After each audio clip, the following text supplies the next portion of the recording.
जब पुतिन सो रहे थे तब मॉस्को में ये हुआ। इस धमाके पर ज़ेलेंस्की के नए ऑर्डर की छाप लगी हुई है। इस धमाके में पुतिन को फिर से बेइज्जत करने वाला इरादा नजर आ रहा है।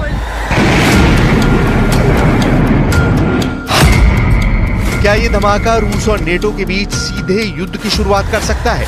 क्या ये धमाका पुतिन और बाइडेन के बीच सीधी टक्कर की वजह बन सकता है? हमला सुबह 4 बजे के करीब हुआ। देखिए बिल्डिंग का क्या हाल हुआ है। ये मॉस्को रीजन का रेमेंस्कोय इलाका है और यहां तक पहुंच गया ज़ेलेंस्की का किलर ड्रोन।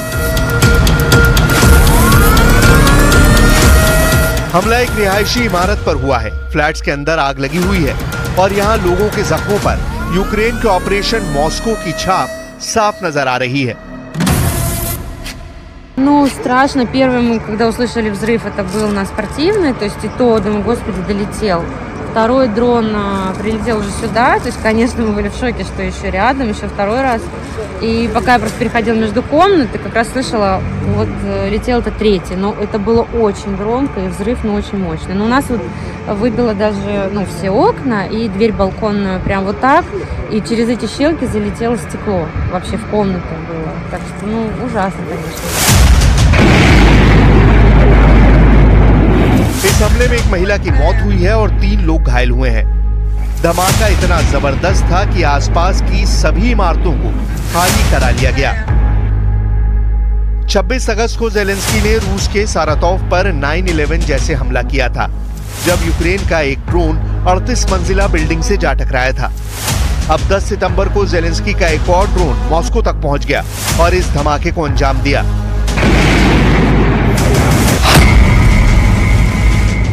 कीव से मॉस्को की दूरी करीब 800 किलोमीटर है, यानी साफ है कि ज़ेलेंस्की के ड्रोन ने 800 किलोमीटर की उड़ान भरकर पुतिन की राजधानी पर हमला किया है। यह ऐसा फासला है जिसके लिए ज़ेलेंस्की के पास लॉन्ग रेंज ड्रोन है।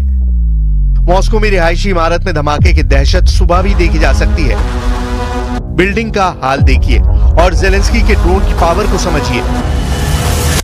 इस वीडियो में आप बिल्डिंग को हुए नुकसान को समझ सकते हैं। ऊपर से नीचे तक देखेंगे तो पता चलेगा कि 7वें फ्लोर से टॉप फ्लोर तक धमाके का बड़ा असर पड़ा है। इस 17 मंजिला इमारत के ऊपर के 10 फ्लोर पर जबरदस्त नुकसान पहुंचा है। ऊपर से 10 फ्लोर देखिए, यहाँ यह आधी बिल्डिंग ड्रोन से तबाह हो चुकी है।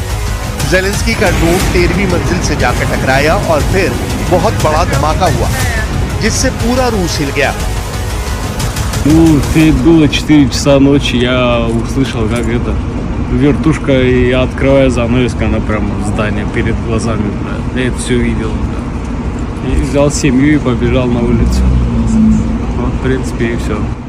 А вы на каком этаже живете? 16-й, а это на 12-й, в принципе, там на 4 этажа выше. Жесть, это жесть, ребят. ज़ेलेंस्की के इस हमले से पहले पुतिन ने नेटो को किस तरह डराया, इसकी रिपोर्ट भी देखने लायक है, क्योंकि इसी में पुतिन की वॉर स्ट्रैटेजी छुपी हुई है। लात्विया और रोमानिया, 2 नेटो देशों ने कहा कि पुतिन के ड्रोन बॉम्बर्स ने उनके इलाके में घुसपैठ की है। रोमानिया ने कहा कि रूस का एक ड्रोन उसकी हवाई सरहद में ट्रैक किया गया और उसे रोकने के लिए रोमानिया ने फौरन अपनी वायुसेना के F-16 लॉन्च किए। रोमानिया और यूक्रेन के बीच 650 किलोमीटर लंबा बॉर्डर है और इससे पहले भी रोमानिया ने दावा किया है कि रूस के ड्रोन उसके इलाके में घुसपैठ करते रहे हैं। वहीं एक और नेटो देश लात्विया का दावा है कि रूस को ईरान से मिला शाही ड्रोन जो विस्फोटक से लैस था वो उनके इलाके में पहुंचा है। ये ड्रोन लात्विया और बेलारूस बॉर्डर के करीब एक गांव में गिर गया। Protams, ka tas, ko mēs šeit redzam, ko mēs secinām, un tas kārtīgi reiz mums atgādina, ka mēs dzīvojam jaunā realitātē. Realitāte, kas, protams, jau kādu laiku ir klātesoša, ka mums ir kaimiņos agresoru valsts, tā ir Krievija, ar savu satelītu valsts, kas ir Baltkrievija.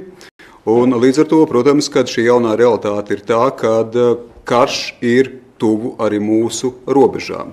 Un tas ir apliecinājums gan šeit mums, gan šobrīd Rumānijai, Polijai un principā NATO valstīm kopumā. ये Putin के तेवर हैं जो NATO को counter करने के लिए Putin हमेशा दिखाते रहते हैं। लेकिन लात्विया और रोमानिया में पुतिन के ड्रोन घुसे तो क्या इसका जवाब जेलेंस्की ने मॉस्को पर ड्रोन अटैक से दिया है? ये बड़ा सवाल है।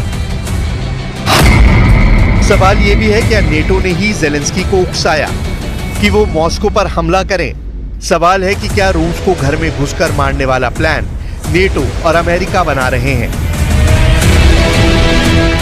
ये सवाल इसलिए क्योंकि जेलेंस्की के इरादों को मजबूत करने के लिए रोमानिया ने शुरू से ही यूक्रेन की मदद की है और अब पेट्रियट सिस्टम को लेकर जेलेंस्की ने ऐसी खबर दी है जिसका लिंक रोमानिया से है। Вже чітке рішення Румунії щодо системи Петріот для України. Це рішення ухвалене на всіх рівнях. Я дякую за нього. Ми розраховуємо, що партнери реалізують повний пакет рішень щодо ППО та іншої допомоги Україні. І це саме той пакет, який був ухвалений на саміті НАТО у Вашингтоні. का इशारा कर दिया है और अब रूस ऐसे ड्रोन इस्तेमाल कर रहा है जिसे नेटो की फोर्स भी ट्रैक न कर पाए। लातविया ने ईरान के शाही ड्रोन का जिक्र करके बता दिया है कि अब पुतिन बड़ी चुनौती बनते जा रहे हैं। Zemu lidojošus un maza izmēra dronus ir grūti redzēt, neskatoties uz šo izaicinājumu. Bruņotie spēki nepārtraukti monitorēja situāciju un darbojās atbilstoši noteiktajām procedūrām.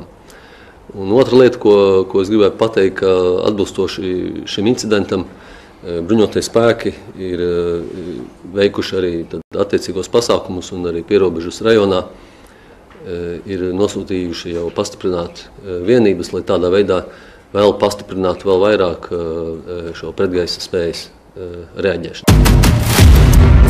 रूस में लगी ऐसी आग गवाही दे रही है कि जेलेंस्की अब रूस को घर में घुसकर मार रहे हैं। यह ऐसी आग है जो कई दिन तक भड़कती रही और इस आग में पुतिन का रौब, पुतिन का रुतबा और पुतिन की इंटरनेशनल प्रतिष्ठा को जलाने की कोशिश हुई है। जेलेंस्की दावा कर रहे हैं कि इस आग ने रूस की इज्जत मिट्टी में मिला दी है। इससे पहले दिसंबर 2022 में भी जेलेंस्की ने सारातोव पर हमला किया था। यह अटैक एक सीसीटीवी में भी रिकॉर्ड हुआ और उसकी धमक पूरी दुनिया में महसूस की गई। देखिए कितना बड़ा धमाका था ये, कितना नुकसान पुतिन को हुआ, इससे अंदाजा लगाया जा सकता है। आपको इस मैप को ध्यान से देखना होगा। यहाँ यूक्रेन भी है, रूस भी है। दिसंबर 2022 में यूक्रेन ने रूस के 2 मिलिट्री बेस को टारगेट बनाया था। एक है रयाजान जो यूक्रेन की राजधानी कीव से 800 किलोमीटर दूर है और दूसरा है सारातोव जो कीव से 1100 किलोमीटर दूर है। तब दोनों ही एयरबेस पर हमला हुआ। दावा किया गया रूस की Tu-95 फ्लीट को बड़ा नुकसान पहुंचाया गया। इस वक्त भी जेलेंस्की के ड्रोन हमलों ने रूस के अंदर कोहराम मचाया हुआ है। कुर्स्क में बहुत खतरनाक युद्ध चल रहा है। पुतिन और जेलेंस्की की सेना पॉइंट ब्लैंक रेंज पर जंग लड़ रही है। रूस का दावा है कि उसने यूक्रेन के अब तक 2000 से ज्यादा सैनिकों को मार गिराया है और अब उसकी पूरी फोर्स की सप्लाई लाइन काटने के साथ रूस का फोकस जेलेंस्की को बड़े जाल में फंसाने पर है ताकि यूक्रेन बिना शर्त के रूस के सामने सरेंडर कर दे। इसलिए सवाल है कि क्या रूस के कुर्स्क में घुसकर जेलेंस्की ने बहुत बड़ी गलती कर दी है? क्या कुर्स्क में हमला करके जेलेंस्की ने खुद को रूस के मकड़जाल में फंसा लिया है? क्या कुर्स्क पुतिन का ऐसा जाल है जिसमें वो अपने दुश्मन को फंसाकर उसका दम घोट देते हैं?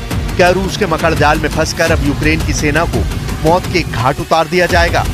और इसलिए कहा जा रहा है कि जेलेंस्की के लिए अब घर वापसी के सारे रास्ते बंद हो चुके हैं। जेलेंस्की के सामने सरेंडर करने का प्रेशर है, लेकिन नेटो की मदद से वो अब तक युद्ध को खींचने में कामयाब रहे हैं।